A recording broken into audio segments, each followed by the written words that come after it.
Hello everyone, this is I just managed to sneak it in before Christmas edition of Sewing Chat with Sallieann Harrison, Quilter.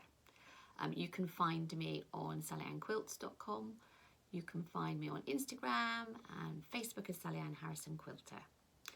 Basically, I'm just passionate about patchwork and quilting.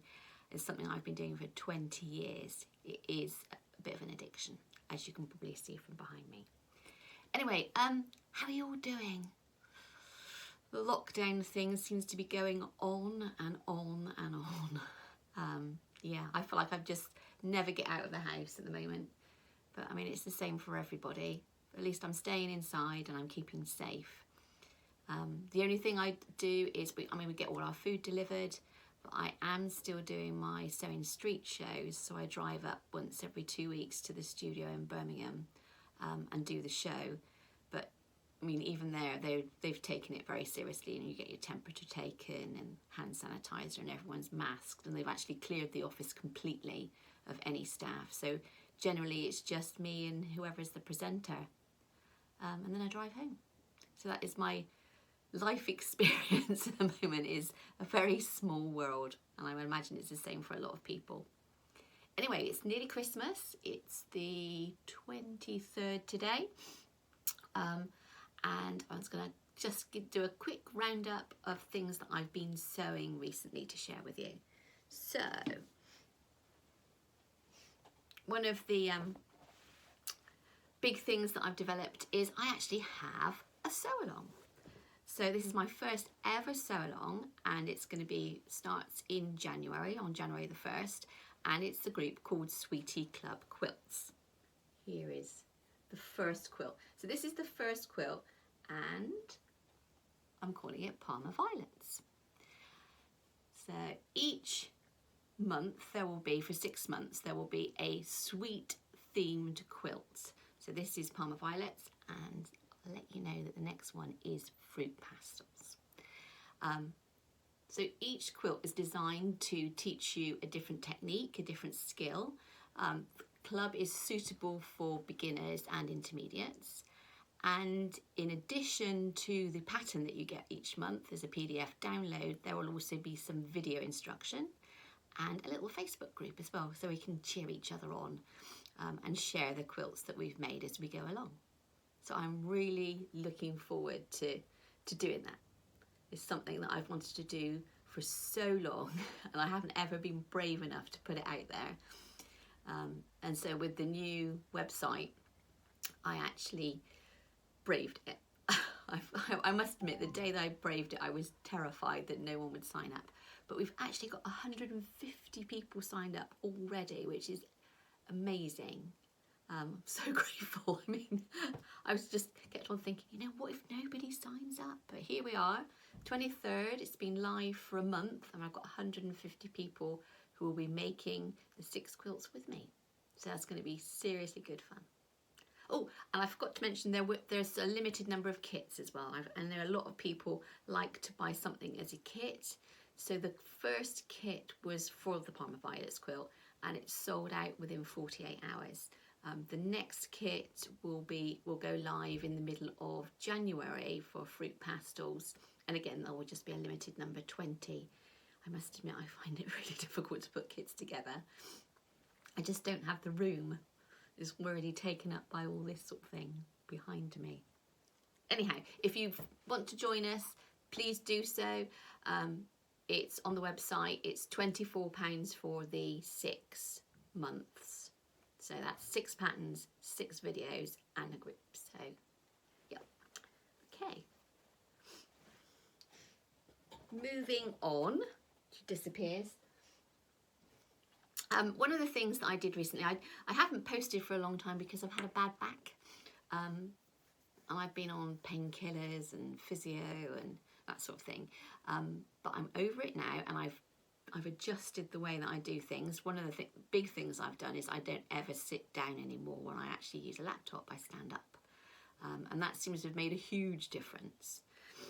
Obviously I can't stop sewing, but I've made a difference in the way I'm using the laptop. And so whilst I was under the weather, I did try some different things, some little different things. And this is something that I completed recently that seems to have captured people's imagination. It's teabag folding. So, and it's Liberty Fabrics, and I've just made it into a brooch. It's got like a pin on the back.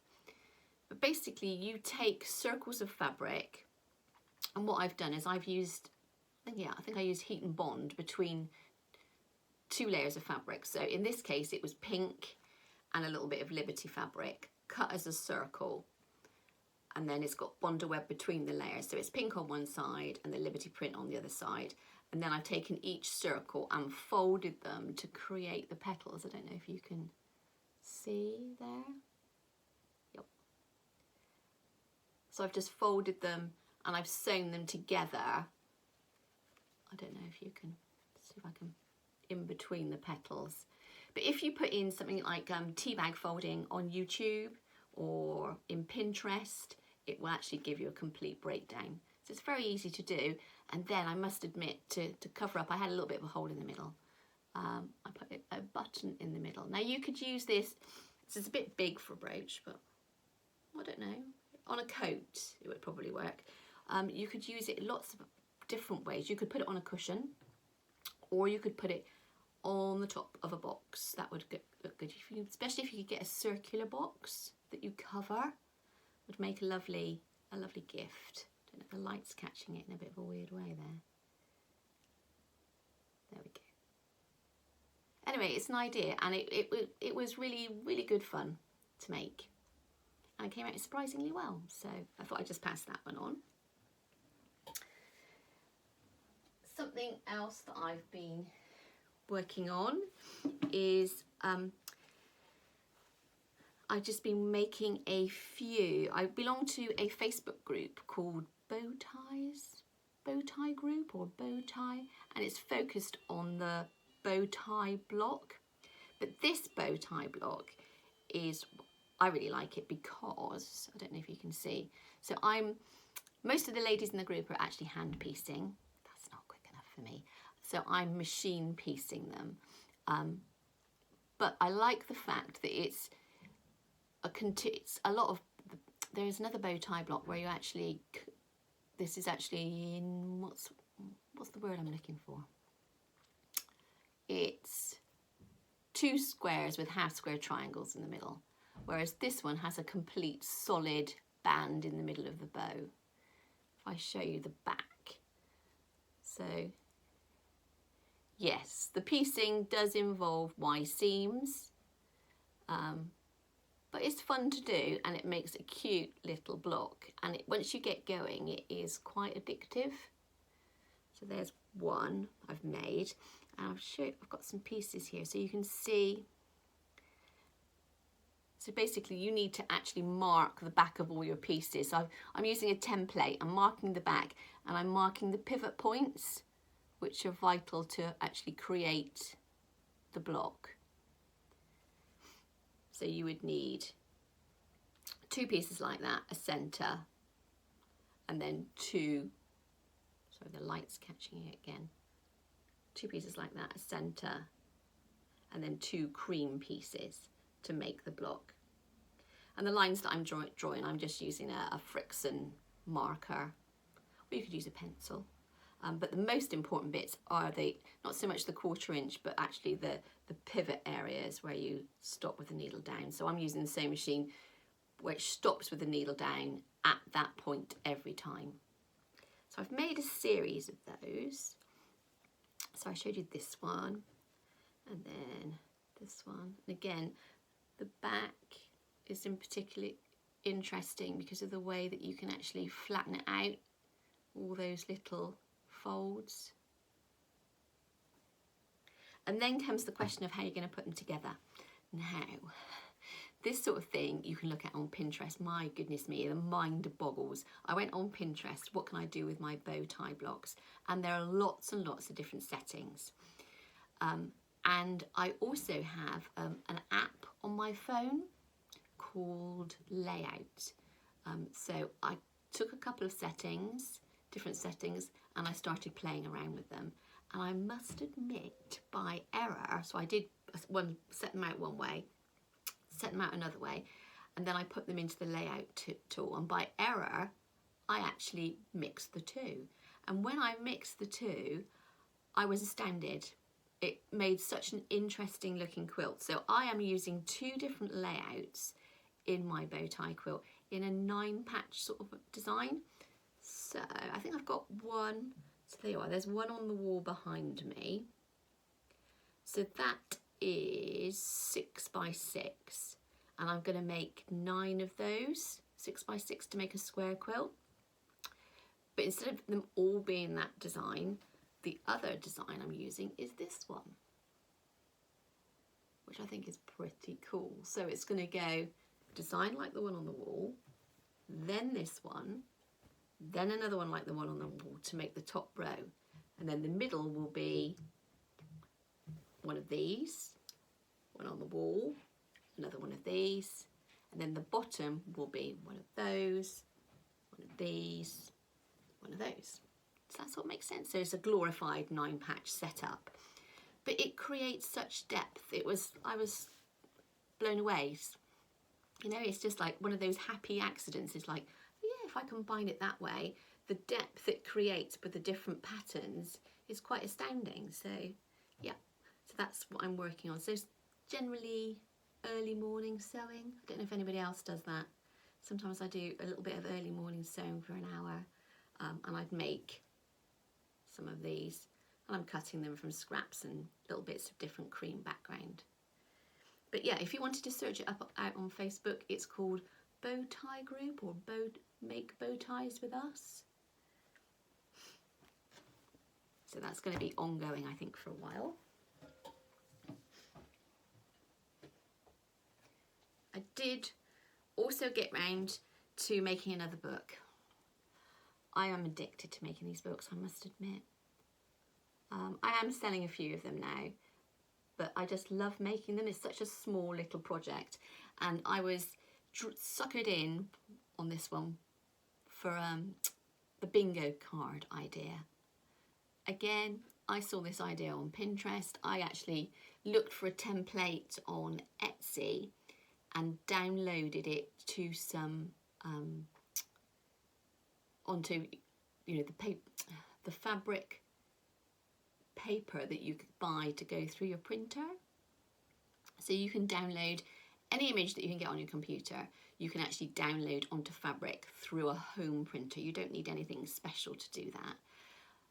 I think it's called June Taylor Inkjet Fabric.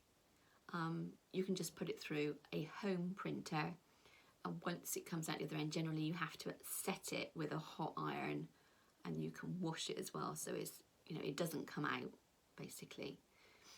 So it's people generally use it a lot for quilts with photographs in. It's like memory quilts, because as I say, you can put pictures of family members and that sort of thing on there. So I downloaded it for my bingo card and got that printed off, and then I went and added all my little red buttons, which I really enjoyed doing. Yep, and I sewed them all on. I was just checking whether I glued them, but no, I sewed them all on, a little bit of rick-rack. And then I covered the back in red fabric, and I don't know if you can read what it says on the back. I couldn't resist putting in Two Fat Ladies. It just made me smile.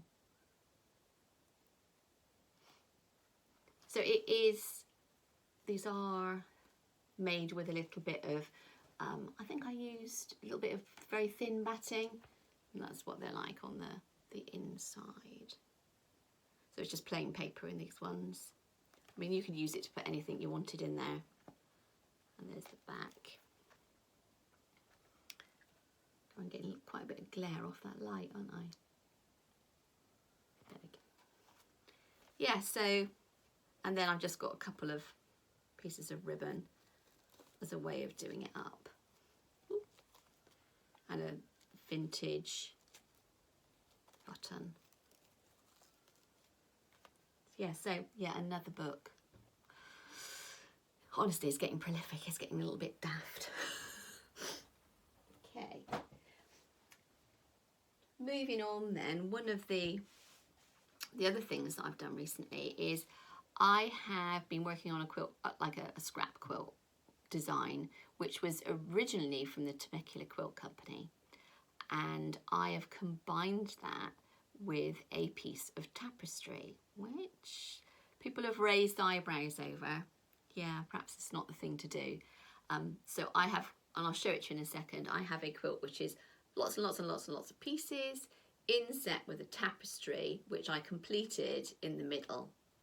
I've given it a little bit of support so far. So far I've put in a little piece of interfacing to support it a little bit. And I'm not really sure how it's going to quilt up. Anyway, I was very brave and I went on Facebook and I went, oh, look what I've made. I'm going to do this. And everybody sort of like raised an eyebrow and, what are you going to do with that tapestry bit in the middle? Are you going to quilt it? And I thought, I had just decided, yes, I was. I was going to go right in. It's like a bowl of flowers. I was going to go right in and quilt it. And I didn't really see that as a problem. But a couple of people sort of raised their eyebrow with me. Really? You think that's going to work? So I thought, ooh. And I went to eBay and I bought myself another piece of tapestry. And I thought, I'll buy myself a little piece, see how it works out. So this is the piece that I bought. And I have quilted it. I'll show you that actually it's got quite a lot of threads on the back, but you can see I have free motion quilted right through the tapestry. To do that, I just used a monofilament thread on the top and I've used a bottom line thread on the bottom, and I free motioned it on my little banina, and it was super easy. I can see that it doesn't create a lot of depth, which you would generally get from a quilted piece.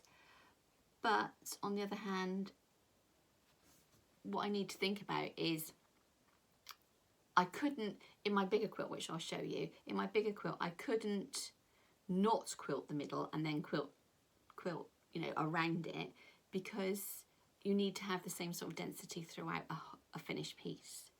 So I needed to hold the design down. So I was quite pleased with the way that came out. I'll show you again the back so you can see the whole flower. I've gone all the way around the edge. Not quite sure what I'm going to do with this now. I gave it some borders. Don't know. What do you think? It could possibly become a cushion. I'm just thinking of a darker green frill or something. Don't know, perhaps we could have it that way around. Yeah, I hadn't thought of that until I saw it on the camera. So yes, so that was my practice piece. So I'll show you, I don't know if I'm going to have enough room to do this. So this is the combo piece. So this is what sparked me off. So this is like a snowball block. I would imagine it's got a name. I'm not really sure what the name is. Hang on, disappearing behind the quilt.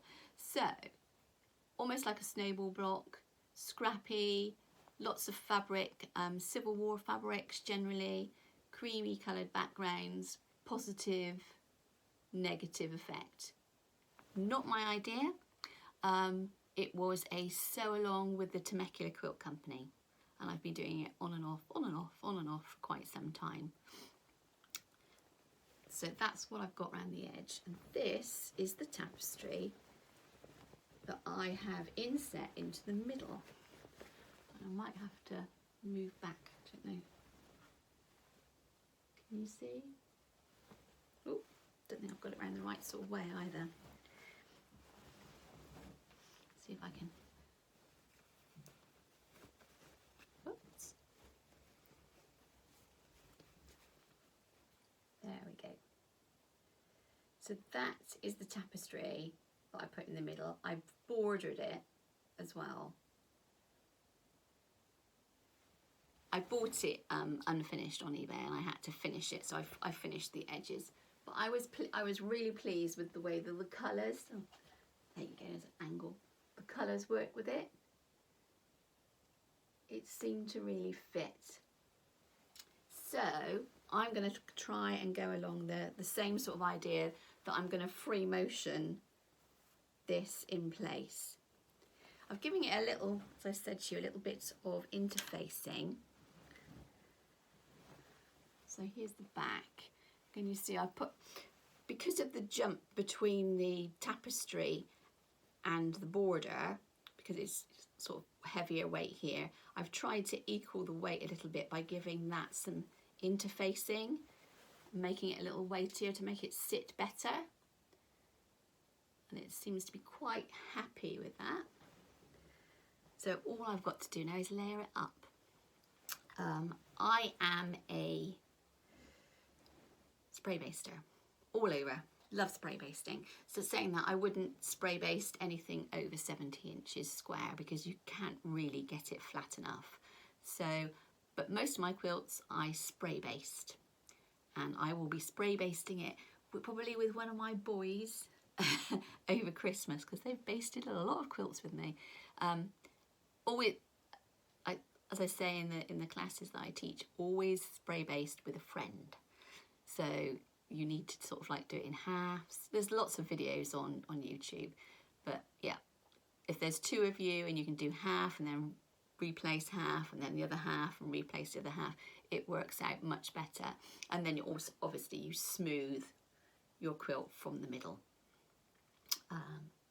Just actually looking over sideways, look at me, I'm already covered in pieces, don't know if you can see, from that quilt. This is the backing. So I was really pleased with the backing. I bought it from a company called KAL Kaleidoscope, KAL Quilts, and it came relatively speedily. But I'm going to have to seam it down the middle because it's just ordinary width. So I'm going to seam it down the middle and it'll go back on to the quilt I just showed you, which is roughly about 60 inches square. So that's going to keep me out of trouble, hopefully over Christmas. Anyhow, thank you for tuning in and listening to my, I think this is session 5 ramble. Have a lovely Christmas and a great new year, and I hope to speak to you again soon. Oh, finally, if you want to find me on Facebook, it's Sallieann Harrison Quilter, Instagram Sallieann Quilts, and then sallieannquilts.com if you want to find my webpage.